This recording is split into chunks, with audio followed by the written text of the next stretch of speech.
Sessizlik çöktü yine odamın içine. Adın takılır her nefeste içime. Bir zamanlar sığındığım o gölge, şimdi üşüyen tarafım ben. Sende değilim. Sildim sandım ama silinmedi. Dokundukça daha çok içime sindi. Bir hatıra değil bu, sanki yara. Ne kadar kaçsam da geri sarar.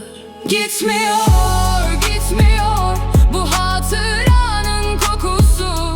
Yaktı geçti içimi senin adıyla uykusu. Gitmiyor, gitmiyor, ne yaparsam olmuyor. Ben sende tükendim ama sen bende duruyorsun. Bir camı bin parçaya böldüm.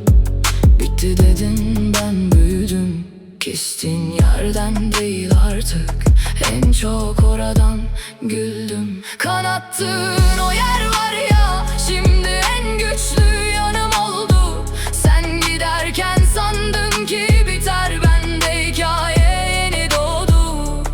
Beni susturamazsın artık, adım bile yankı değil.